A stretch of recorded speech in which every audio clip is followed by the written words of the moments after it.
Feeling buried under debt and not sure where to start? You're definitely not alone. I've been there myself. In fact, after finishing college, I had $40,000 in student loans, and it felt like my dreams were on hold. But here's the thing, paying off debt doesn't have to be overwhelming.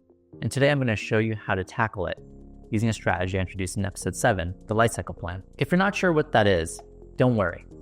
I'll walk you through it. The core idea is simple. When your money aligns with what really matters to you, managing debt becomes so much easier. So let's dive in and figure out how to pay off your debt, all while making sure that you're still living a life that you want to live. That can feel like rowing a boat with holes. You're moving forward, but you're sinking at the same time. High interest debt, like credit cards, overdraft fees, and buy now, pay later loans, fill the boat more quickly, making it harder to reach your financial goals. Low interest debt, like mortgages and student loans with interest rates under 7%, is slower to fill the boat, so it's not as urgent to pay it off right away. The key is prioritizing. If your debt has an interest rate higher than 7%, it's a high priority. High interest debt is like a weight dragging you down. The longer you let it sit, the harder it is to get ahead. Focus on knocking out these debts first, so you can free up money for saving and investing. On the other hand, low interest debt can be paid off more slowly, unless it's taking up a large portion of your income. If that's the case, tackle it next. But the goal is to reduce high interest debt quickly so you can start investing and achieving your long-term goals. So take a moment now and reflect, what kind of debt are you dealing with? High interest debt or low interest debt? Let's quickly recap the Lifecycle Plan.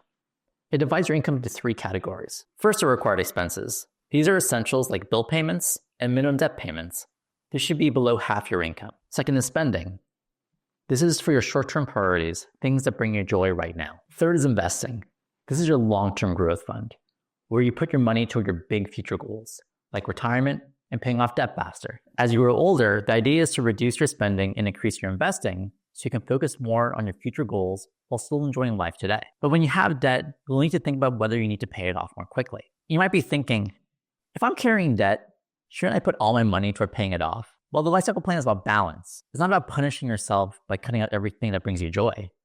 In fact, many people have credit card debt due to a lack of an emergency savings, not purely because of overspending. Some financial influencers, like Dave Ramsey, advocate for a strict, no-fun approach.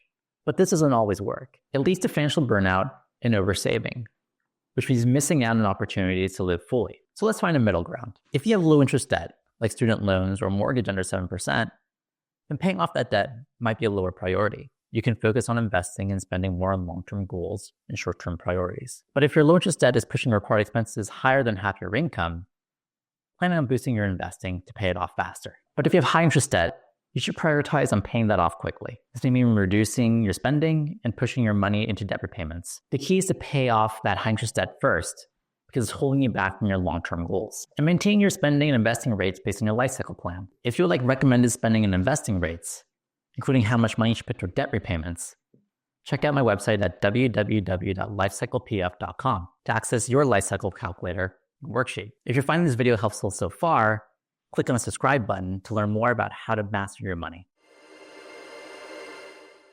Let's talk about how to pay off your debt faster. One method I recommend is Debt Avalanche.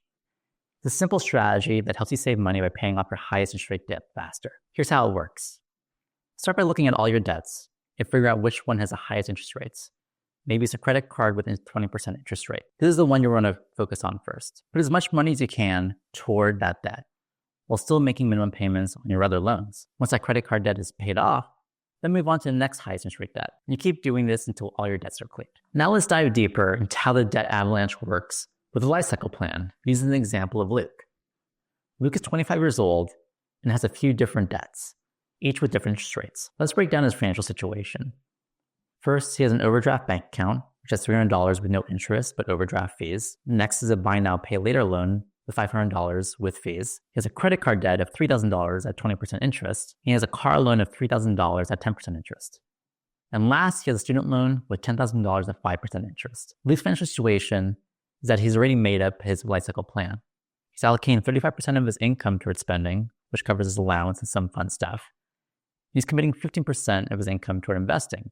This means he has $600 per month available to pay off his debt. Here's how Luke can apply the Lifecycle Plan using Debt Avalanche Method step by step. Step 1, identify high interest rate debt. Luke's first priority is identifying his high interest rate debt. In this case, it's his overdraft bank account, overdue buy now, pay later loans, credit card debt, and car loan. Each have interest rates above 7%, which means it's costing him the most in interest over time. He'll put the bulk of his $600 monthly payment toward these loans. Step 2. Eliminate overdraft and buy now, pay later loans. Before focusing on his credit card, Luke takes a strategic decision to eliminate any fees and penalties. His overdraft bank account and buy now, pay later loan carry fees that are effectively acting like high interest rate debt. Even though these loans don't technically have interest rates, the fees quickly add up and can create financial stress. If Luke allows his bank account to be overdrawn, he may lose access to his account, creating a massive obstacle to building financial security. Luke starts by using $300 of his available debt payment to cover the overdraft balance, which prevents any additional fees from piling up. He then allocates another $300 to tackle his buy now, pay later loan and its fees, reducing that balance to $200 in the first month. He'll finish paying off the buy now, pay later loan in the second month. Step 3. Aggressively paying off credit card debt. Once his overdraft and buy now, pay later loans are under control, Luke now shifts his focus towards credit card debt. This is his highest interest rate debt, so he'll apply the remaining $300 from his $600 available payment to it. This drops his balance from $3,000 to $2,700 over the next few months. Luke applies the $600 he allocated toward extra debt payments to pay off his credit card, while keeping up his minimum payments on his other loans. Step 4. Reallocate payments as debts are paid off. By month 7, Luke's credit card is fully paid off, and he now reallocates the $600 he was using for his credit card payment, plus a $60 monthly minimum payment, which is now freed up, toward his car loan. With this larger payment, Luke can pay off his car loan in just 4 months. Step 5.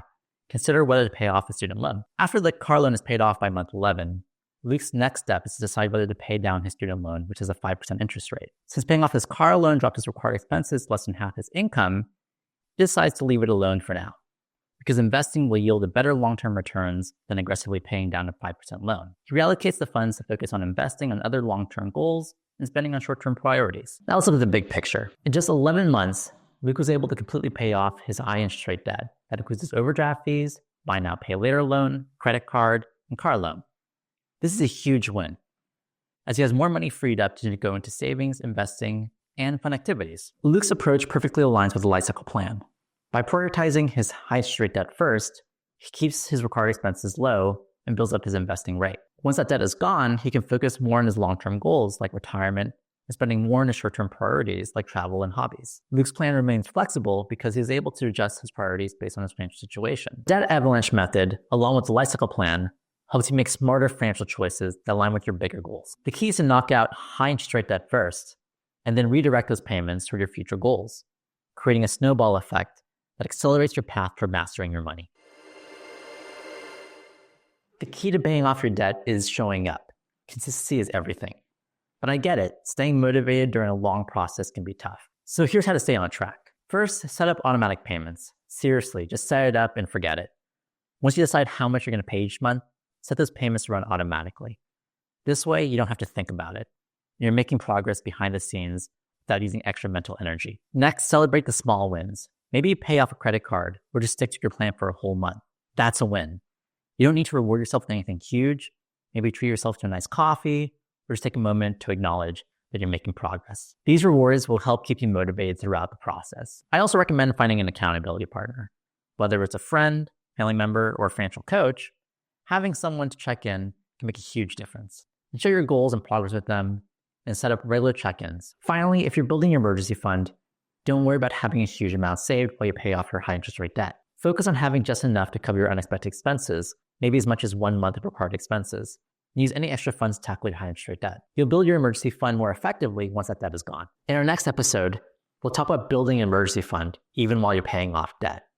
You don't want to miss it. So now that we've gone over how to tackle that debt using the Lifecycle Plan, it's time to take action. Start by identifying your debts. Decide how much you want to invest in your future. You can grab the Lifecycle Calculator and worksheet over at www.lifecyclepf.com to help you get started. And remember, the Lifecycle Plan is about balance.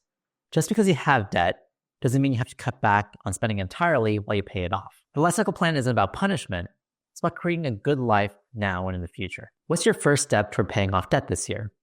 I'd love to hear your plans in the comments. And feel free to share your progress or ask any questions. And if you want personalized help, check out the Work With Me page on my website. And don't forget to hit that subscribe button so you can learn more about mastering your money. Remember, consistency is key. You've got the tools. Now it's time to make them work for you. Cheers.